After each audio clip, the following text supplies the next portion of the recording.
O programa a seguir foi aprovado e liberado pela censura espiritual para exibição neste horário. Censura livre. Hoje você vai compreender o porquê da necessidade de a igreja discernir tudo e todos. Você vai entender a necessidade de compreender o invisível que está em oculto aos olhos naturais. Até por uma questão de sobrevivência, você vai aprender a discernir pelo Espírito aquilo que realmente é a vontade de Deus para a tua vida. Nessa noite, o Espírito Santo de Deus vai te ensinar a entender os processos através dos quais Ele nos submete para que aprendamos a ser seguidores de Cristo, também chamados cristãos de verdade, para que juntos possamos nos tornar corpo, igreja do Deus vivo. Entremos então no momento da palavra, a reunião do cordão. E agora, momento da palavra, na reunião do cordão. Tema de hoje, discernimento, a frequência de Deus. Primeira carta do apóstolo Paulo ao povo de Corinto, capítulo 2, versos de 14 a 16. Quem não tem o Espírito não aceita as coisas que vêm do Espírito de Deus, pois eles são loucura e não é capaz de entendê-las, porque elas são discernidas espiritualmente. Mas quem é espiritual discerne todas as coisas, e ele mesmo por ninguém é discernido. Pensa que ele é doido, pensa que é maluco. Não dá para entender esse homem e essa mulher de Deus. Pois quem conheceu a mente do Senhor para que alguém possa instruí-lo? Quem é que pode ensinar Deus a ser Deus? Tadinho do homem, presunçoso. Nós, porém, temos a mente de Cristo.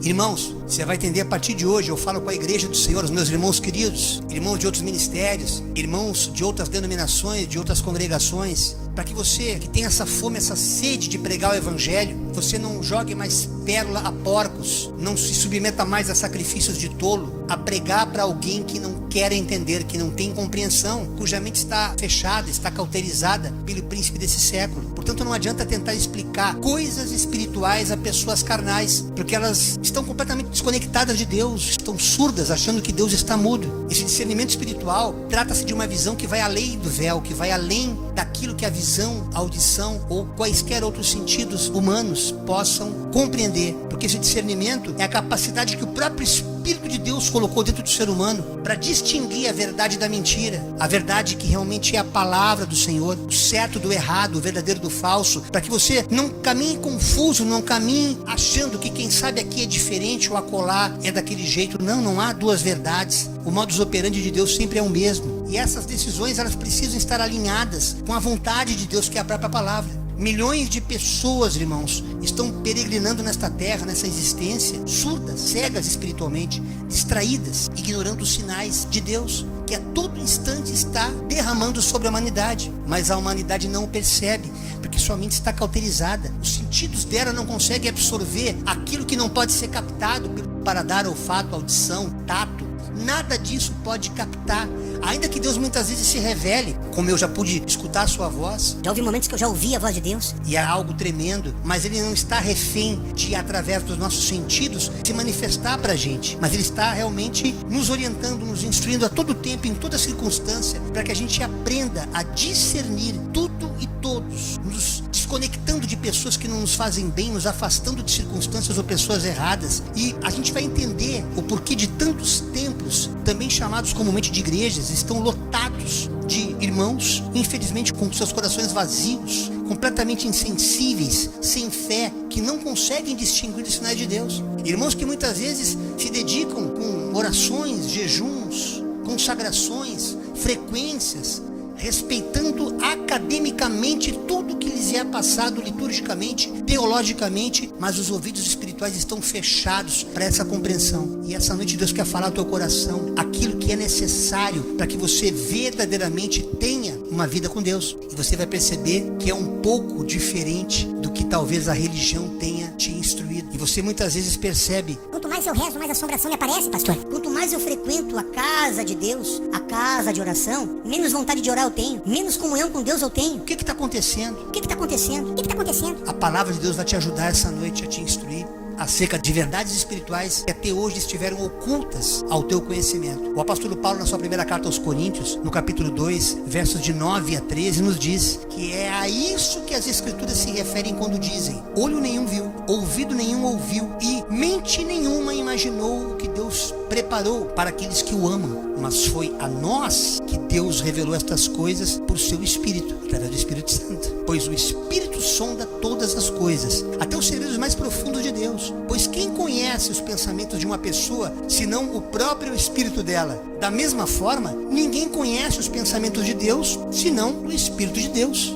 E nós recebemos o Espírito de Deus, e não o espírito deste mundo, para que conheçamos as coisas maravilhosas que Deus nos tem dado gratuitamente. Quando lhes dizemos isso, não empregamos palavras vindas da sabedoria humana, mas palavras que nos foram ensinadas pelo Espírito, explicando verdades espirituais a pessoas espirituais. Este texto ele parece um pouco complexo. Quando você começa a lê-lo numa primeira lida, numa primeira passagem, você fica meio confuso. O Espírito da pessoa conhece a pessoa, o Espírito de Deus conhece Deus. Que mistério é esse, pastor? E é a isso que as escrituras se referem quando dizem: olho nenhum viu, ouvido nenhum viu. Isso aqui o profeta Isaías já recitava no capítulo 64, ali no versículo 4. Mas o que Paulo está dizendo aqui claramente é que a psicologia, a parapsicologia ou quaisquer outras ciências humanas que muitas vezes ajudam a pessoa se reconhecer, se entender como tal, análise, pessoas que fazem análise, pessoas que estão sempre em contato com essas ciências humanas que ajudam sim a pessoa a encontrar minimamente um equilíbrio, pessoas que estão passando por fases difíceis, fases de perda, luto, drogadição ou quaisquer outras coisas que elas não conseguem interpretar a vida, especialmente no luto, a busca disso, até mesmo na psiquiatria, com medicamentos, tudo isso é lícito, nada disso está errado. O que acontece aqui é que nós temos uma visão espiritual e uma natureza transformada, aonde o nosso espírito não é mais somente o nosso que habita esse corpo, mas há um outro espírito muito mais poderoso, que é o espírito do Criador dentro da criação. Portanto, a nossa mente começa a processar a vida de maneira diferente. Aos olhos naturais parece loucura, aos olhos naturais parece até fanatismo, aos olhos naturais parece que a gente está fora da terra, fora dessa realidade. Verdadeiramente Paulo fala nas suas entrelinhas que quem é que pode entender essa natureza, a menos que tenha essa natureza para compreender. Por isso é difícil quando às vezes você tem um conhecimento básico,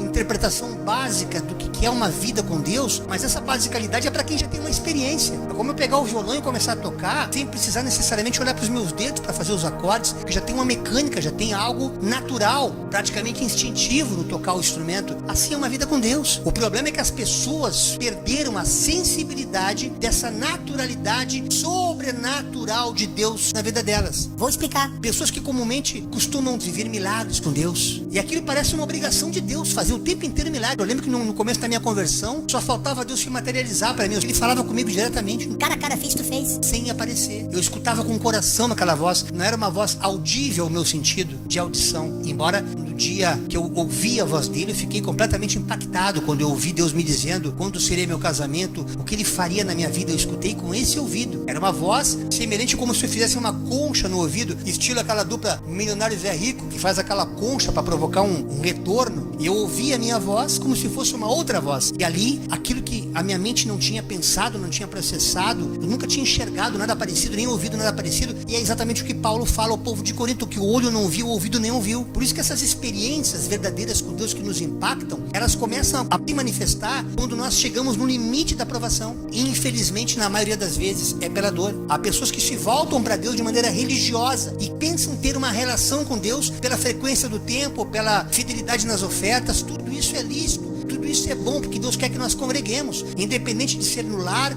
ou dentro de alguma casa chamada templo, não importa. O encontrar-se, o reunir-se é importante para que o corpo seja fortalecido e as bênçãos de Deus sejam ordenadas. Mas há um mistério da separação, há um mistério da intimidade, onde o próprio Deus ensina ali em Mateus. Tu quer falar com Deus? Entra no teu quarto, fecha a porta e conversa com teu Deus em secreto. O teu Deus em secreto que tudo vê, que tudo ouve, te recompensará. Que recompensa é essa? A resposta da tua oração, muitas vezes com um não, nem sempre será um sim. Os nãos de Deus muitas vezes são positivos no sentido de salvar a gente de coisas terríveis que a gente poderia viver lá no futuro se Deus carimbasse, se Ele endossasse a nossa vontade. Por isso que é importante, irmãos, quando nós orarmos a Deus, pedirmos aquilo que está ali em Mateus 6,10. Como diz a palavra, venha o teu reino, seja feita a tua vontade, assim na terra como no céu.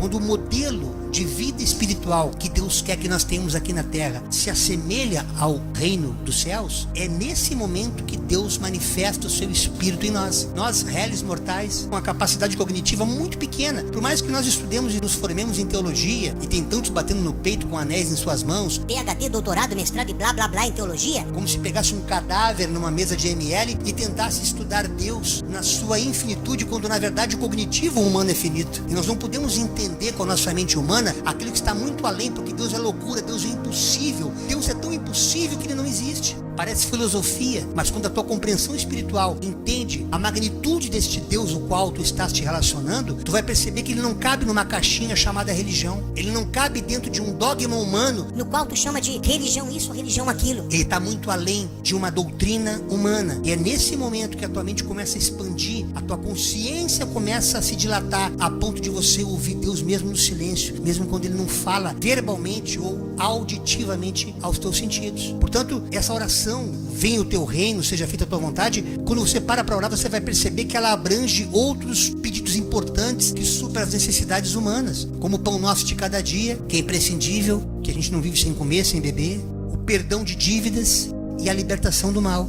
E o reino de Deus é um tema central na teologia cristã, representando a soberania de Deus e a manifestação da sua vontade na vida dos crentes em todo o mundo. Porque ele quer que nós levemos o evangelho para que todos sejam alcançados nesse entendimento. Mas é necessária essa pacificação, essa intimidade, este silêncio, porque no barulho, irmãos, tu pode até fazer festa, no barulho tu pode até te confraternizar, te alegrar na presença de Deus, salmodiando com hinos, pulando, virando cambota, como os nossos amigos queridos pentecostais fazem, dando mortal de costas e falando línguas estranhas. Tudo isso Deus quer que nós façamos no secreto, porque uma alma barulhenta não consegue ouvir o sussurro de Deus. Repito, você nesse frenesi, nessas algaravias estáticas praticadas em templos religiosos, não consegue ter uma visão clara da vontade de Deus sobre a tua vida, porque o culto emocional não permite que se manifeste o espiritual. Portanto, a necessidade de a gente ter esse recolhimento, essa intimidade com Deus, porque o barulho da religião, o barulho do próprio orgulho, nós queremos botar Jesus numa caixa e mudar a oração do Pai Nosso, fazendo com que Deus submeta-se à nossa vontade. Ô Senhor, venha a nós o teu reino, seja feita a minha vontade, Deus. Faz aí no céu como eu quero que tu faça aqui na terra. E Deus é Deus de confusão. Ele não vai cair em contradição com aquilo que ele apregou como verdade espiritual. Ainda que tu queira criar uma tese ou uma antítese acerca do que tu pensas de Deus, Deus, ele é Senhor. E como tal, ele quer que nós nos submetamos a ele, jamais ele a nós. É nesse princípio de compreensão que tu começa a despertar o instinto da obediência. Sem essa compreensão, tu vai continuar uma criatura rebelde. Tu pode frequentar templo, pode ocupar até cargo eclesiástico, mas tu vai ser um teimoso, tu vai ser uma teimosa. Não, eu vou me consagrar, vou pro monte, vou ficar 30 dias sem comer e beber. Depois tomo soro, vou pro hospital, faz uma transfusão, qualquer coisa. E tu vai naquela loucura, naquele frenesi, sendo que o próprio Deus vai dizendo pra ti, não é assim que eu quero ter intimidade contigo. Não é tu te dobrando como junco que eu vou realmente reconhecer esse teu jejum e tu querer fazer barganha comigo acerca do teu sacrifício. Quando na verdade eu não quero sacrifício, eu quero só obediência. Eu quero que tu obedeças à instrução que eu tô te dando para que tu tenhas uma vida plena comigo. Mas o ser humano é muito mais condicionado a viver em grupos que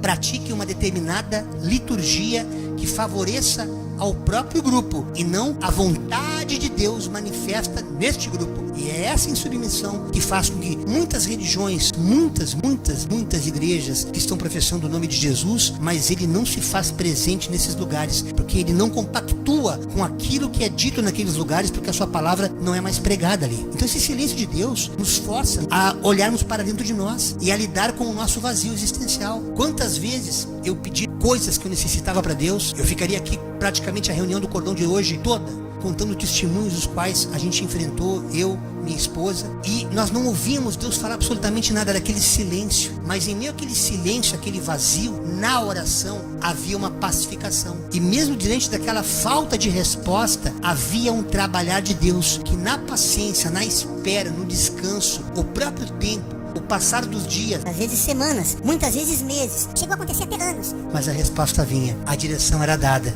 a maneira de agir perante aquela circunstância, o próprio Deus ia transformando. E a gente foi entendendo que o silêncio nessa nossa alma, ela aprende a escutar a voz de Deus, que não pode ser ouvida com o nosso ouvido. É esse silêncio de Deus que muitas vezes faz com que nós despertemos esse sentido espiritual. Alguns chamam de sexto sentido ou sétimo sentido, dê o nome que você quiser. Mas ele é categorizado como um instinto espiritual, uma forma de ouvir a voz de Deus pelo Espírito, não através da tua carne, dos teus sentidos naturais. E é nesse momento que essa sabedoria divina, nesse silêncio, ela vai te deixando livre de sinais externos. Tu não fica mais refém de sinais, de prodígios, de maravilhas, para que tu estabeleça uma fé nesse Deus. É nesse silêncio absoluto, é nessa solitude, aonde esse tratamento, essa escola, esse preparar de Deus vai te amadurecendo. E você vai sendo catapultado para outras fases muito mais profundas. Vem aquela enfermidade, vem aquele diagnóstico médico de morte, vem aquela insegurança financeira que você não sabe se vai conseguir pagar aquela conta esse mês ou no mês seguinte. Uma série de aflições que Deus permite para que nós aprendamos a depender do Deus que nós professamos como nosso provedor. Quando nós recitamos um versículo, ele não é da boca para fora. Quando nós recitamos uma palavra de Deus como Filipenses 4,19, o meu Deus segundo a sua riqueza e glória há de suprir cada uma das minhas necessidades através de Jesus Cristo. Eu sei que essa enfermidade, ainda que ele não cure, não vai permitir que eu morra através dela. Essa condição financeira que eu estou passando não depende de ajuda humana para que ela seja solucionada. O próprio Deus pode dar um jeito nisso. Ele pode sim enviar anjos, enviar pessoas em formas de anjos a nos abençoar,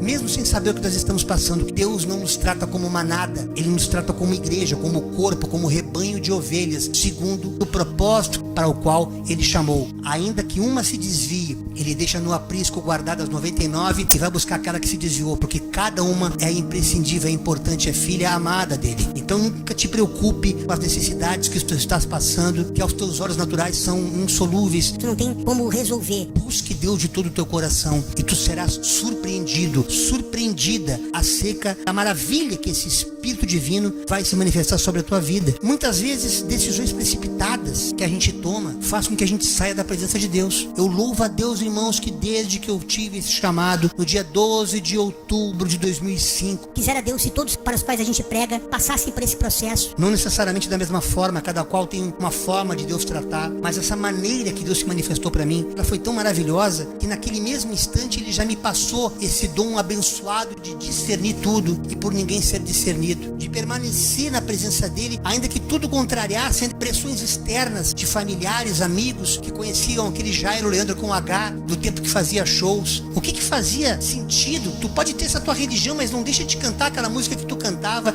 E por mais que a gente explicasse, até hoje é assim, não adianta explicar, porque não adianta tu querer pregar algo espiritual para pessoas carnais. Elas nunca vão entender, elas vão achar que realmente tu ficou louco, porque é mais compreensível o cognitivo limitado delas de acreditar que o fato de tu ter largado aquilo, tu pirou, tu surtou, tu não tá legal, tu tá precisando de ajuda. E eles, como não têm capacidade de ajudar, eles acabam meio que se acomodando e se afastando, mesmo sem entender, não procuram discernir, porque não há capacidade para isso, pois o discernimento não é dado pela teologia. Discernimento não se tem através de estudo teológico. Discernimento não se aprende em escola dominical, nem em campanhas de jejuns, nem em congressos espirituais. Discernimento só pode ser concedido no secreto, através do Espírito Santo de Deus. E é nessa visão que, mesmo quando nós estivemos dentro de outros ministérios, passando por um processo até que nós compreendêssemos, Tanto eu com a minha esposa, eu com os meus irmãos queridos Salvador e André, eu entendi que havia um tempo determinado para permanecer lá. E ainda que eu não entendesse exatamente o que eu estava fazendo lá, eu pela palavra conseguia me pacificar quando eu lia: Jairo, o que tu está fazendo aqui agora tu não vai entender, não tenta entender, só obedece. O que faço eu agora tu não compreendes, compreenderás mais tarde. E exatamente 9 anos e meio depois eu vim entender que eu tinha que ter a paciência de esperar que essa mesma consciência que já havia sido despertada em mim lá em 2005, eu precisava esperar que ela também fosse despertada nos meus amados irmãos Salvador e André, porque Deus já havia profetizado que nós caminharíamos juntos, não mais eu sozinho, não mais eu e grupo, não mais eu e banda, mas como um único ministério de louvor e ministério da palavra. Ele disse mais: não te preocupa, porque eu vou levantar e vou separar vocês a pastores. Era incompreensível, irmãos, era loucura tudo isso, porque pela psique, pela compreensão e pela própria história como liturgia de igreja, não é possível que 3 músicos sejam separados a pastores, a menos que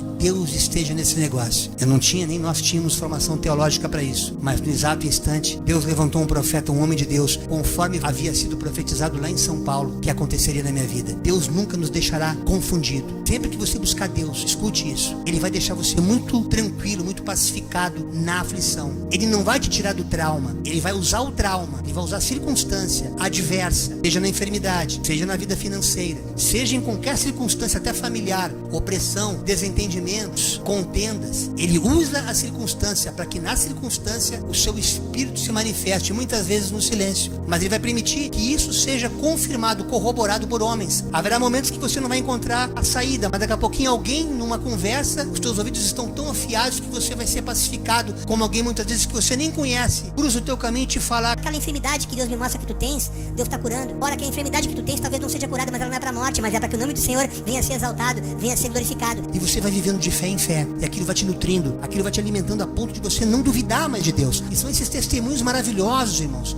que vai nos fortalecendo, tal e qual o salmista no Salmo 119, versos 129 a 130 nos diz: os teus testemunhos, Senhor, são maravilhosos, por isso lhes obedeço. A explicação das tuas palavras ilumina e dá discernimento aos inexperientes. Os testemunhos maravilhosos estão todos derramados dentro da Bíblia. Quando você crê por fé, como dogma de fé, que tudo aquilo que está escrito, que toda a Escritura é verdadeiramente inspirada por Deus, ainda que a Escritura não seja palavra, mas como eu sempre digo, a Escritura contém a palavra de Deus. Esse entendimento, que não é mais cognitivo, ele é espiritual, portanto é um discernimento, ele vai te dando não apenas pacificação, mas vai dando compreensão. Tá tudo errado, mas tá tudo certo. Tá tudo ruim, mas tá tudo bom. deu tudo errado. Mas é assim mesmo. Não vai cantar agora, tu só vai pregar. Mas como eu sou cantor, não posso, eu toco violão, eu sou compositor. Aí tu começa a querer explicar para Deus, explicar para as pessoas, e tu não consegue encontrar a resposta, porque essa obediência, essa força que te conduz é maior. Sabe por quê? Sabe por quê? Sabe por quê? Porque não mais eu vivo, Cristo vive em mim. Quando você abre mão do teu eu, quando a tua conveniência está aquém, está abaixo da direção de Deus, quando aquilo que tu estás fazendo realmente pode ser até prejuízo para ti, mas em função da direção que Ele te dá,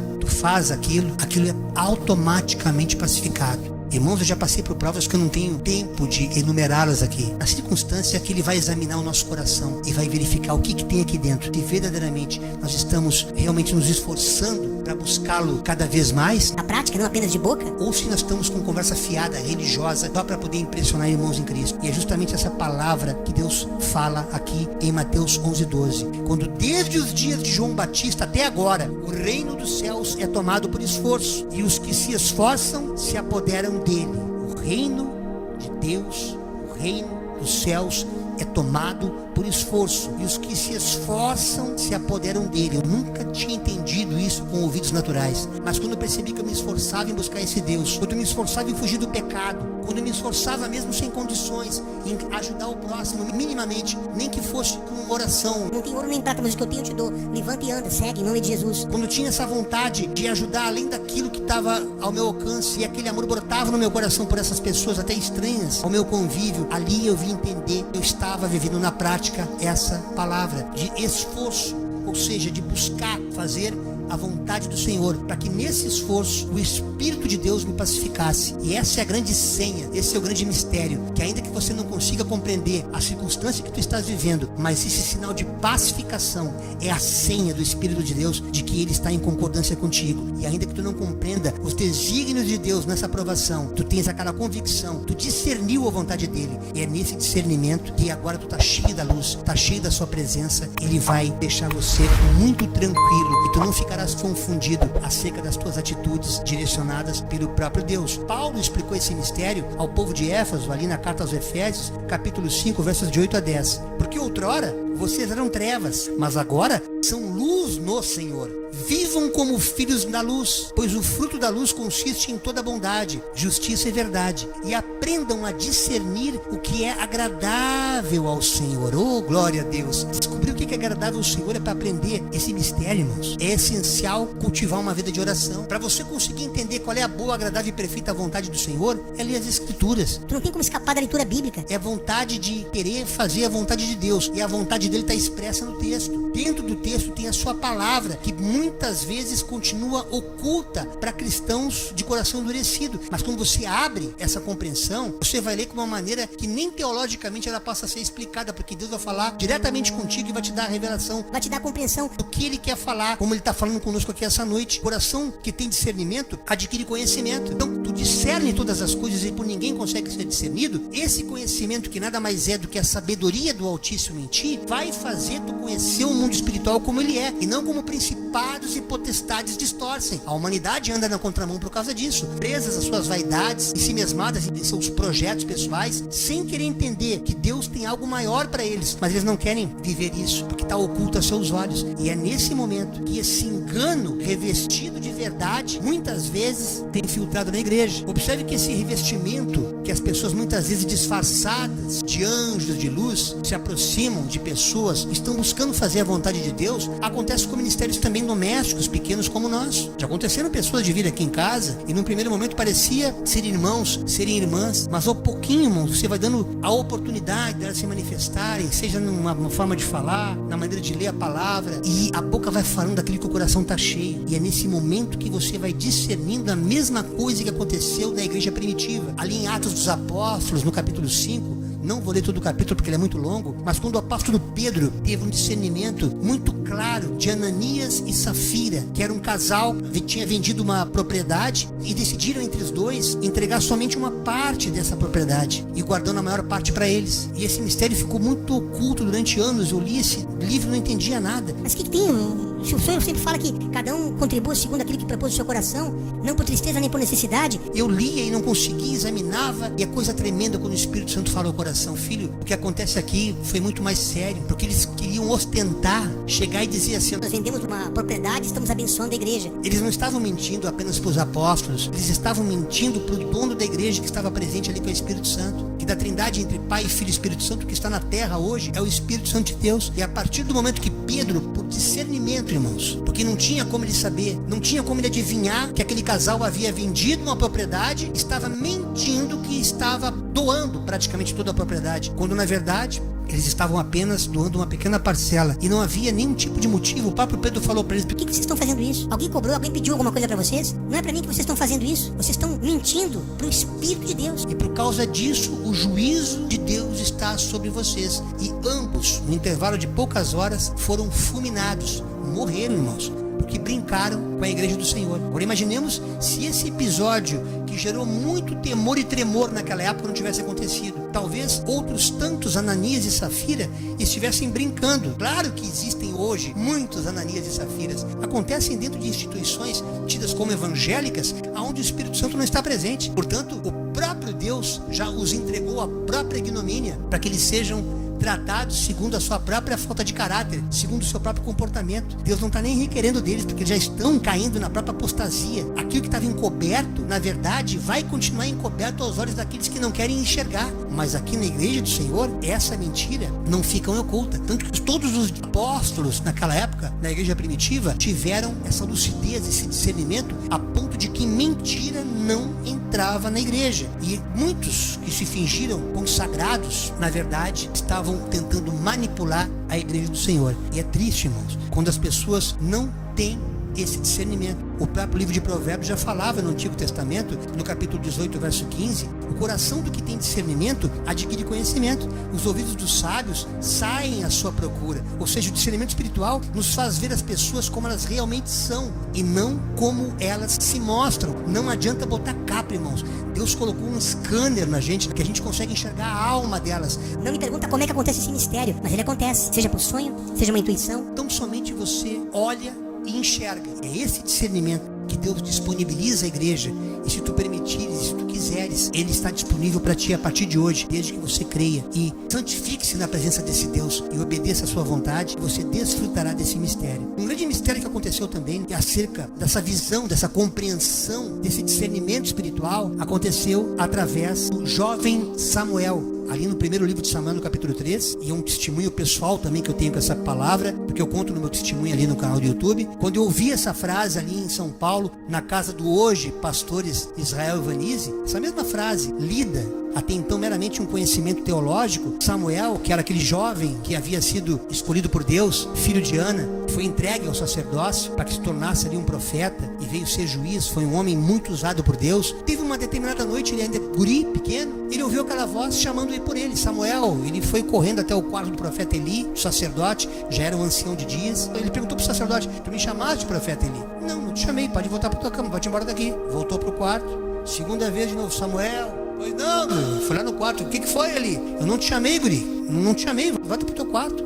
Profeta, sacerdote, acostumado com ritos, acostumado teoricamente a ouvir a voz de Deus, estava totalmente cego e surdo à voz de Deus. E na terceira vez, somente depois da terceira vez, que ele pôde instruir o menino acerca de quando ele ouvisse aquele chamado: Samuel, volta para a cama.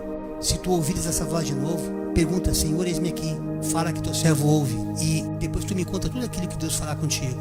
E naquela noite Deus se revelou a Samuel. Quando Samuel ouviu aquela voz, já pela quarta vez: Senhor, eis-me aqui, fala que teu servo ouve. E ali Deus falou claramente do juízo que cairia sobre aquela família, o trauma que aquilo ali ia provocar, mas ao mesmo tempo era necessário para que se cumprisse a vontade de Deus, a justiça de Deus, devido à dureza de coração dos seus filhos, do próprio pai, no caso um sacerdote velho e antigo. O profeta Eli conseguiu ter um discernimento, mesmo apostatado, mesmo frio, porque ele tinha 2 filhos que eram 2 tranqueiras, Ofni e Finéias, e havia já uma espada de Deus sobre aquela família, inclusive sobre o próprio sacerdote, que não teve ousadia de corrigi-los com vara. E aqui que eu aprendo com essa palavra: a partir do momento que Deus vê determinada pessoa não está mais ouvindo a voz de Deus, existem muitos crentes velhos em igreja, que muitas vezes com o coração endurecido, não conseguem se abrir para o verdadeiro evangelho, presunçosamente por ocuparem seus cargos eclesiásticos, nem se misturam, pensam muitas vezes que só com eles está a salvação. Você é um guri novo, você chegou na fé agora. Samuel tinha pouca idade, mas ele tinha uma sensibilidade espiritual de ouvir a voz do Senhor, e é graças a essa sensibilidade que o Ministério Cristão Cordão de Três Dobras existe hoje. Porque se não fosse por essa voz, se não fosse esse chamado, irmãos, não teria sentido algum a gente sair de onde estava para poder trilhar esta caminhada dessa forma a qual Deus nos revelou, porque foi por inspiração do verdadeiro Espírito de Deus, através desses sinais, que ele começou a dar pra gente. Tudo que ele falava, ele cumpria. Prometeu que nos levaria até São Paulo, prometeu que seríamos levantados pastores, tudo, que nos daria condições de ter uma casa própria, um carro próprio para poder fazer sua obra, para depender tão somente dele, e que ele levantaria mantenedores para que, entendendo esse chamado, entendendo essa vocação, também seriam abençoados por nos abençoar. E assim estamos trilhando um caminho que sabemos que o destino é o céu. Não sabemos exatamente o que vai acontecer no meio do caminho, não sabemos para onde isso tudo vai nos levar, mas sabemos que estamos na direção certa, porque todo passo que a gente dá, estamos fazendo na direção de Deus. Sabemos que tudo que estamos fazendo é de acordo com a vontade de Deus. E o mais difícil nessa trajetória, para que a gente venha adquirir discernimento, é entender que nem tudo que é bom é certo, que nem tudo que é bom é a vontade de Deus. Quantas vezes a gente chegava a ser perturbado por alguns irmãos ali no ministério onde congregávamos, que deveríamos pegar a caixa de som, vai pra praça fazer uma música ao vivo, esse trabalho maravilhoso de vocês vão vender muito CD. Por mais que eu buscasse Deus em oração, por mais que eu tivesse equipamento para poder estar lá, aquilo não testificava no meu coração, aquilo me incomodava. Não era a vontade de Deus, não era a vontade de Deus. Eu falava para os pastores: o que você sente? Eu não sei, Jair, eu também sinto uma inquietação. Ao mesmo tempo que eu tenho vontade de cantar, de louvar a Deus, não tenho paz. E a gente tentava entender e não conseguia discernir que não era a vontade de Deus, irmãos. E é maravilhoso quando você se respalda nas Escrituras, ali como o apóstolo Paulo. Lucas escreve em Atos capítulo 16, quando Paulo tinha um plano: vou pregar na Ásia. Vou lá na Ásia, vou explorar um outro continente, eu vou levar a palavra do Evangelho, cheio do Espírito Santo, cheio da vontade de pregar.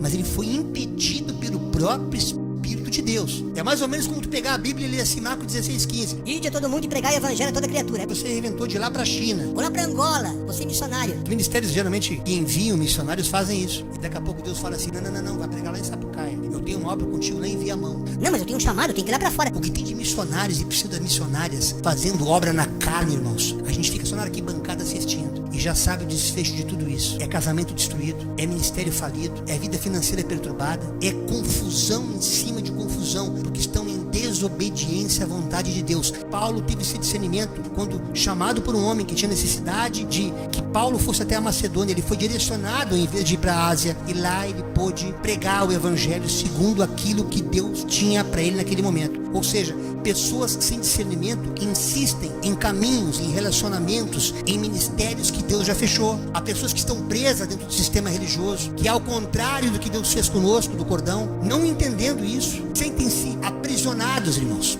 Pessoas que muitas vezes estão em cárcere privado religioso, que muitas vezes convidamos para vir tomar um café com a gente. Não posso, pastor, não deixa, irmão. Se eu for te visitar, eu vou entrar em disciplina. Irmão, não posso nem dar pau do Senhor pra ti, que se eu der pau do Senhor, eu pego o gancho. Eu só posso dar um oi. E aí, mano? E aí, mano? E aí, mano? Toda essa loucura, toda essa esquizofrenia diabólica, Deus vai requerer desses tais, porque ninguém fica incólume à espada da justiça de Deus. Você está vivendo esse cárcere, se a tua vida só patina, mas você acha que por estar congregando nesses ambientes, sinta-se respaldado por achar que está fazendo parte de um corpo do qual não há amor, do qual não há empatia, do qual não há santificação e muito menos consagração ao Espírito de Deus, para que você consiga discernir o que verdadeiramente está acontecendo na tua vida. Meu irmão, minha irmã, Eu peço a Deus que os teus olhos espirituais sejam abertos, para que você possa desfrutar daquilo que Paulo fala lá em Gálatas 5:1, que foi pela liberdade que Cristo nos libertou, e não nos coloquemos novamente em jogo de escravidão, mas aprendamos a desfrutar dessa liberdade, vivendo com esse discernimento, porque para adquirir esse discernimento, irmãos, a gente tem que se aconselhar com Deus e não com homens, é buscar na presença do Senhor. Muitas vezes, quando as pessoas vêm pedir aconselhamento para a gente, às vezes a gente aconselha, e o maior conselho que eu dou é que a pessoa vá buscar Deus. A gente dá todo o respaldo espiritual, não só na oração, na intercessão, como também na instrução pela palavra, mas orientamos especialmente as nossas auxiliares, e num curtíssimo prazo, um curtíssimo espaço de tempo, tiveram essa compreensão aberta, estão passando por prova, mas dando glória a Deus. porque estão entendendo que nesse processo elas avançaram, irmãos, muitos estágios no campo espiritual. A compreensão se dilatou até o ponto de elas entenderem que é necessária essa aprovação, para que a própria construção espiritual, a mente de Cristo, seja formatada, para que ela tenha realmente esse relacionamento com Deus sem se sentir enraivecida, ou seja, é uma relação diária, permanente, onde ela está sempre buscando Deus, pedindo sabedoria. Jesus, filho de Davi, tem misericórdia de mim. E essa misericórdia vai se manifestando a partir do momento que esse socorro, esse pedido, esse grito, ele é real, porque senão, sem esse discernimento, você pode continuar sendo evangélico, mas você vai continuar sendo cego. Um exemplo maravilhoso que aconteceu também acerca dessa direção, dessa inspiração, dessa revelação, é uma palavra maravilhosa que está ali em Lucas 2:27, quando, guiado pelo Espírito, Simeão foi ao templo, e quando os pais levavam o menino Jesus ao templo para fazer o que a lei manda, o Simeão, ele foi conduzido àquele lugar por revelação do Espírito Santo de Deus. Não foi homem, não foi ninguém que caguetou ele, não foi nem um telefonema, nem um fax que passaram para ele. Aparece no templo lá, Simeão, que vai chegar o José e a Maria com o filho dele. Lá não. Ele sentiu no coração algo diferente e uma alegria. Ele tinha um voto com Deus. Eu não quero morrer sem antes ver o Salvador aqui na terra. E Deus prometeu para ele que ele viria o Salvador. Tanto que ele foi direcionado naquele 8º dia, segundo a lei de Moisés, onde ele deveria ter o prepúcio cortado, a operação de fimose que os judeus faziam pela lei. Naquele dia, ele sentiu aquele impulso de ir. Apesar de várias pessoas, vários outros pais com seus filhos, ele, por direção do Espírito, foi direto a Maria e pegou das mãos dela o filho e ao apresentou. Os meus olhos agora podem fechar, porque eu contemplei a salvação, Senhor. Exaltado seja o teu nome. E ali Deus foi glorificado através de um homem que não agiu por instinto, mas ele reagiu à inspiração do Espírito de Deus. E outra aprovação também tremenda, irmãos, que é uma referência para todos nós, foi o que aconteceu com José do Egito. Ali em Gênesis, nos capítulos 37 até os 50, é um texto longo, eu obviamente não teria como ler, mas a história de José do Egito, ele não viu nem ouviu Deus lhe mostrando o plano completo. Ele teve sonhos, ele tinha lapsos, ele viu só apenas aquilo que ele viveu na prática, a traição dos irmãos, jogado num poço, vendido como escravo, numa terra estranha, numa terra de pessoas que não tinham nada a ver com a sua realidade cultural, pela sua submissão àquele sofrimento, pela sua visão. Eu sei que Deus está nesse negócio, eu não estou entendendo nada, eu não sei porque eu vim para cá, porque eu me tornei escravo, porque eu estou sendo preso, mas eu sei que Deus é meu Senhor. Alguma coisa está acontecendo, eu estou sendo escravo, eu estou num palácio estrangeiro, numa prisão injusta. Ele foi entendendo que cada etapa Deus falava o seu coração, e ele não se perdeu com a injustiça, nem a dor do passado, nem ódio, nem sofrimento, nem mesmo vingança. E é justamente esse proceder dele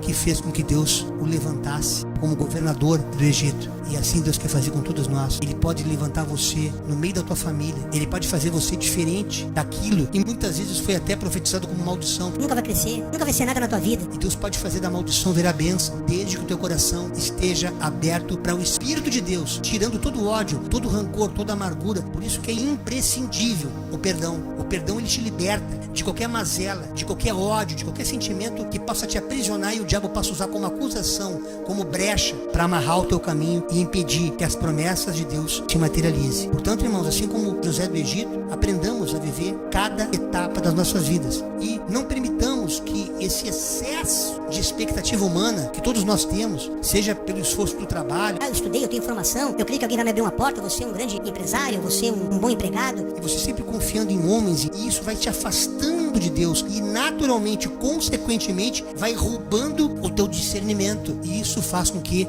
a tua fé seja enfraquecida. Portanto, eu encerro a ministração dessa noite lendo João 13:7, quando Jesus respondeu: agora você não entende o que eu estou fazendo, porém mais tarde você vai aprender, você vai entender tudo no tempo certo. Entenda, irmãos, que Deus tem propósito nessa luta que tu estás passando. Quem tiver ouvidos, ouça o que Deus está dizendo aos teus ouvidos essa noite. Assim como na Bíblia fala 7 vezes, 4 vezes no Evangelho de Mateus, 3 vezes em Apocalipse, essa mesma frase: quem tem ouvidos, ouça o que o Espírito diz ao corpo de Cristo, ou seja, à igreja. Escute, abre teu coração, faz com que cale-se essa voz do questionamento, cala a murmuração e permita que, ainda que você não compreenda tudo o que está acontecendo, quando você chegar aos pés do Senhor, nunca mais pergunte: Senhor, por que tu estás fazendo isso comigo? O que eu fiz de errado? E blá blá blá, blá blá blá. Não, irmão, mude tua pergunta. Senhor, qual é o propósito? Me ensina. Por que tu estás me submetendo a isso? Me dá discernimento para que eu possa aprender, no meio dessa prova, a discernir o propósito que tu tens nesse processo que tu estás me submetendo, para que eu possa discernir e estar sintonizado com a tua frequência. A conexão que Deus quer falar aqui essa noite, não quer deixar nenhum tipo de dúvida, é tão somente tu te conectar pela palavra, e pela palavra, pela oração, pela submissão, em obediência. Esse discernimento, ele automaticamente vai fluir, e você verá e ouvirá a voz de Deus, mesmo no seu silêncio. Você verá e ouvirá e sentirá a presença de Deus, mesmo na ausência de qualquer sinal durante as calamidades. E você discernirá que Deus realmente fala com aquele cujo coração é sincero. Que essa mensagem possa transformar a tua relação com Deus, e que a partir de hoje tu sejas verdadeiramente um servo desse Deus, amigo de Cristo, para que Ele possa derramar toda a sorte de bênçãos que Ele já tem projetada para a tua vida. Esta foi a abençoada, a renovadora e profética mensagem que Deus colocou no meu coração para este dia 20 de agosto do ano de 2025, na reunião do Cordão.